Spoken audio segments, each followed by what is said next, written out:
Mavelikkara sub RT ഉദ്യോഗസ്ഥരുടെ ഓണാഘോഷത്തിൽ ഇത്തവണ ഒരു പ്രത്യേകതയുണ്ട്. സഹോദരങ്ങളായ 4 പേർക്കൊപ്പമാണ് ഇത്തവണത്തെ ഓണാഘോഷം.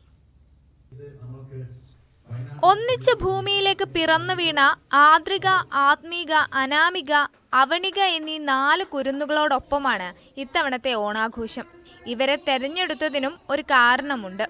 വയനാട്ടിലേക്കുള്ള പഠനോപകരണ ശേഖരവുമായി ബന്ധപ്പെട്ട് നൂറഞ്ഞാട് പണയിൽ ഗവൺമെന്റ് SKV സ്കൂളിൽ എത്തിയപ്പോഴാണ് ഈ 1ാം ക്ലാസ്സുകാർ ശ്രദ്ധയിൽപ്പെടുന്നത്. കയ്യിലുള്ള പേനയും പെൻസിലും ഒക്കെ വയനാട്ടിലെ കൂട്ടുകാർക്ക് നൽകി മാതൃകയാവുകയായിരുന്നു ഈ കുരുന്നുകൾ. മാവേലിക്കര സബ് ആർടി ഓഫീസ് സംഘടിപ്പിച്ച ഓണാഘോഷ പരിപാടിയിൽ സാമൂഹ്യ മാധ്യമങ്ങളിൽ നിറഞ്ഞു നിൽക്കുന്ന ശ്രീകാന്ത് വെട്ടിയാറിന്റെ അമ്മയും സിനിമാ താരവുമായ ശോഭന കുമാരി കുട്ടികൾക്ക് ഓണക്കോടി സമ്മാനിച്ചു. ഓണസദ്യയും ഓണക്കോടിയുമൊക്കെയായി കുരുന്നുകൾക്കൊപ്പം ആർടി ഉദ്യോഗസ്ഥരും ഓണാഘോഷങ്ങൾ ഗംഭീരമാക്കി.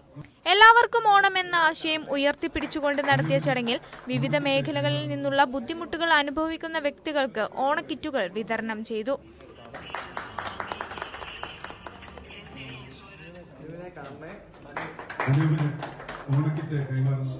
ഓണം ഏവരും ഒരുപോലെ സന്തോഷത്തോടെ ആഘോഷിക്കുവാൻ നമ്മൾ അവസരമുണ്ടാക്കി കൊടുക്കണമെന്ന സന്ദേശം നൽകിയായിരുന്നു ഇക്കുറി ഓണാഘോഷം.